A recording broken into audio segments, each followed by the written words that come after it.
Good morning students, welcome to your science online class. Today we are going to start the new chapter, that is animal life, and this is the last chapter of your unit 1 examination.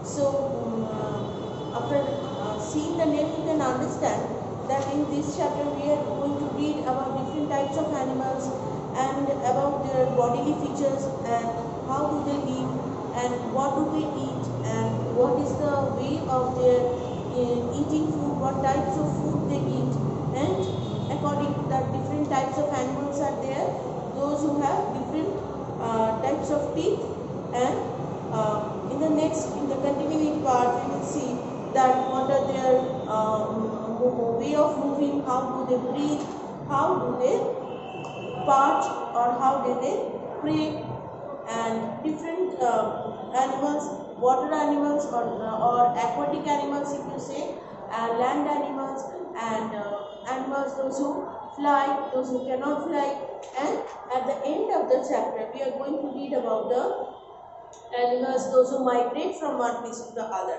Migration means in details when I will come to the last page of the chapter I will discuss it in details, but migration means when the animals cannot adjust with the atmosphere where they are living and they change their place of living, or they go to a different place for the process of reproduction, that is the system, and years after year the same thing is going on. So in this chapter we are going to read about different types of animals and their different types of life and how they live, what they do, how they eat, what do they eat, and what are the different types of animals. So let's start. Please open page number 41.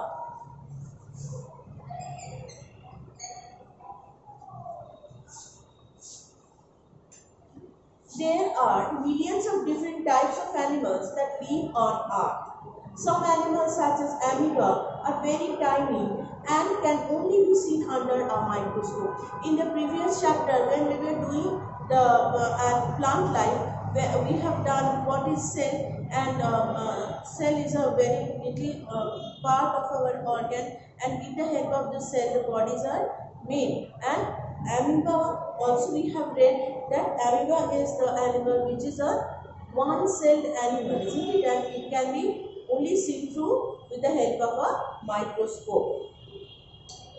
Some such as the blue whale are huge, many times the size of an elephant. Now elephant is also a big animal we know, but a giant whale, a blue whale is a more huge one than the elephant. So what is the meaning of saying this? Means different types of animals are there and they have different body features. Some are very small, some are very big. Animals live in many different kinds of surroundings.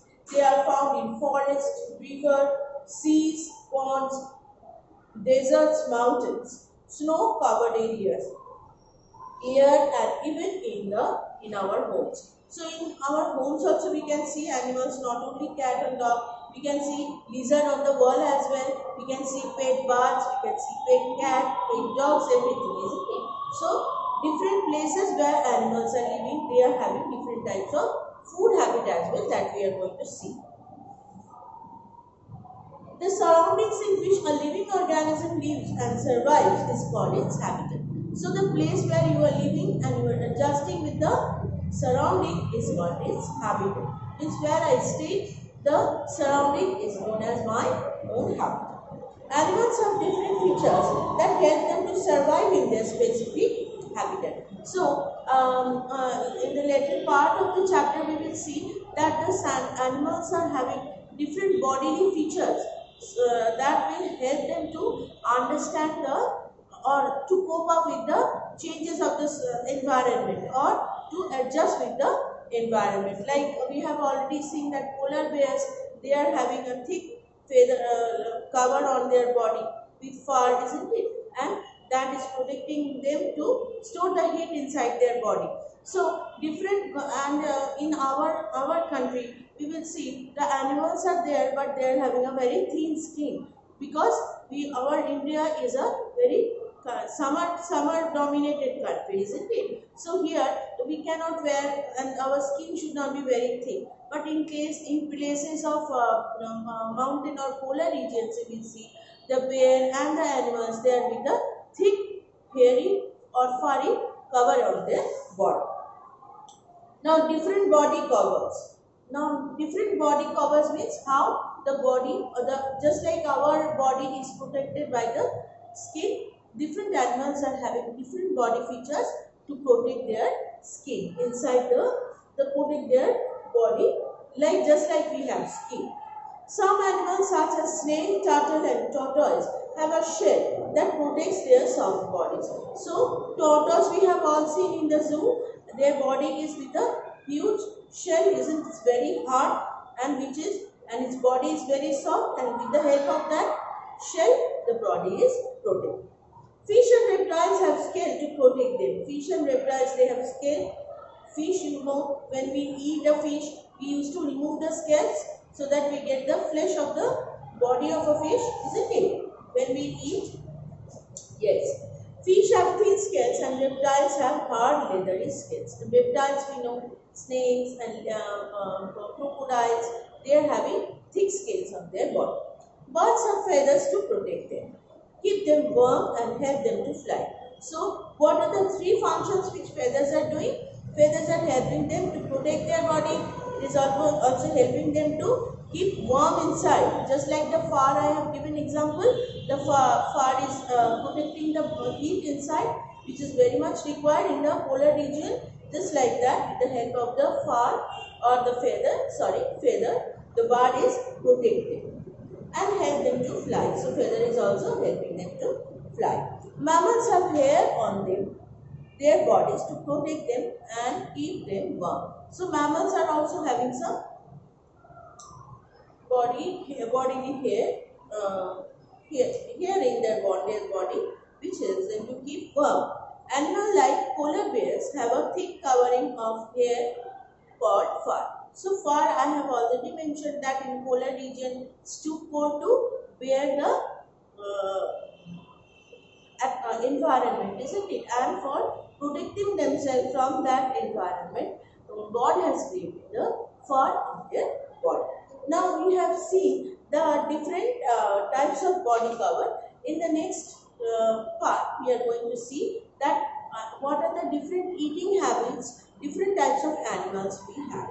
Now, before I start, I must say that we will read in details, but the main categories in which the animals are divided are basically three. That is herbivorous, carnivorous and omnivorous. So herbivorous animals are those who depend on different plants and vegetables for their food. They do not eat they do not kill animals, they do not eat flesh of the other animals. So they are pure vegetarian. They usually eat vegetables and plants and fruits. Green leafy vegetables they used to eat. Now carnivorous are the animals like tiger, lion, bear, and some small insects are also there. Those who prey the other animals, and they used to depend on them for their food. They eat the flesh of the other animals for surviving. And omnivorous is the greatest example of omnivorous are ourselves. Isn't it? We are human being and we have a great capacity of we eat flesh as well as vegetables, green leafy vegetables. Isn't it?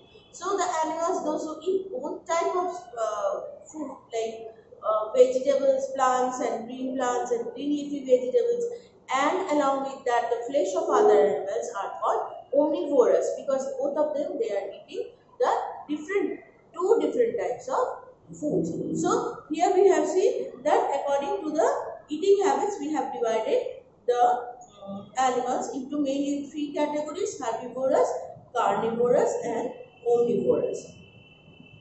Now we will start with herbivorous. Animals that eat plants. Animals such as cow, sheep, goat, zebra and horses eat plants. They are called herbivores. They have sharp front teeth to cut or bite their plants. So first they have to tear it. So they need a very sharp and strong teeth, isn't it? How they will tear from the branches of a tree if they do not have a very hard and strong teeth. So short front teeth they have to tear, and the large flat back teeth. Now I think you can see the board. This type of teeth they have in front, and at the back they are having this type of.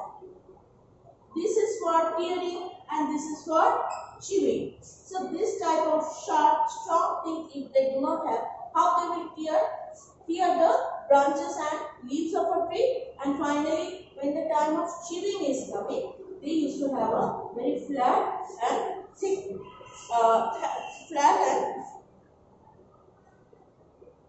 flat and large back teeth. So this type of teeth they are having at the back, and this type of teeth they are having in front. Animals that eat other animals, means carnivorous. Animals such as the lion, wolf, frog, lizard, snake, eagle or owl eat other animals. They are called carnivorous.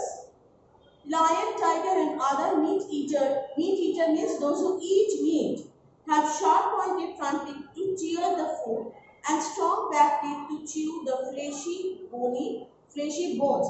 Now for chewing they need very strong, just like the herbivorous animals, but as they need to break the bones of other animals, the type of teeth they are having is stronger than the herbivores. So they are having sharp pointed teeth. So this is about herbivores, and carnivores they are having very pointed front teeth, so to tear the flesh. This is for tearing the flesh. And what type of? And strong back teeth to chew. Strong back teeth. They are very strong teeth. Flat and round shaped teeth they have at the back, so that they can chew the bones. They need to break the bones. Eagles and owls have very strong sharp claws to catch. You will see birds like eagles and all. They are having very sharp claws like this, isn't it? You will see when they perch on the tree, you will see that suppose this is a branch of a tree and they are perching on the branch of a tree, and they are having very sharp nails and sharp claws, so that when they are flying above, when they are seeing something, some animals or which they can prey, they jump on them, and with the help of the claws they used to catch their prey. Eagle and owls have very sharp, strong claws to catch some animals like rats and sharp-hooked beaks to tear the flesh. Now, what is a beak? This is a leg, claws, and beak means in Bengali we call it throat. The birds are having very sharp beak, isn't it? Isn't it? It looks like this, isn't it? And with the help of this sharp beak, they used to tear the flesh. Now they also, the eagle and owl, they are also, maybe they are birds, but they are also carnivorous birds. Okay. So if the example is being asked that what is a give an example of a carnivore bird, then you can name eagle and owl. So you will see, if you see a close picture which is very close to you, you will see the beaks are very pointed and sharp to tear the flesh. Frogs and lizards have a long sticky tongue that they use to catch their prey. Now see, frog, suppose this is the mouth of a frog. Okay, so what do they have? They have a long sticky tongue like this. Okay, they used to put it inside their mouth. Whenever they see the flies or mosquito or something, the insects they want to eat, they used to take it out, and as it is a sticky one, the fly used to stick on the tongue, and they used to put it inside their mouth. So there, what are the different bodily features you see? For some animals are having very sharp teeth and sharp flat back teeth, so that they can tear and chew the hard bones. Some birds are having very sharp claws and very sharp beak, and some animals are having, see, this frog and lizards, they are having very sticky tongue, so that they can stick stick their prey on with the help of the tongue, and they can eat the food. Some snakes have hundreds of backward-facing teeth, and that help them to swallow their prey. Now, many snakes are there, those who can swallow a big elephant as well, isn't it? Their jaws are, when you will go to upper higher classes, you will learn about their jaws. This jaw is not connected, just like us, and this is a huge one. There's a huge gap in between, and that's why they can open their mouth and they can easily swallow their food. And with the help of that, they swallow their prey. Now, after, suppose this is the open mouth, okay, of a snake, and at the back of their body, they are having multiple teeth like this, which will help them to push the food back. Unless and until they push the food back, they cannot digest it. So that will help them to digest the food which they have swallowed. Finally, animals that eat both plants and animals, like omnivores. We are the greatest example of omnivores. Ducks, fowls, human and bears eat both plants and animals. These animals are known as omnivores. Fowls eat grain and worm. Humans eat both vegetables and meat. So that is all for today. In the next class, we will start with different methods of breathing and how do they breathe. Water animals, how do they breathe. Air, those animals, those who fly, and different organs are also there for helping them to breathe. That we will do in the next class. Thank you so much.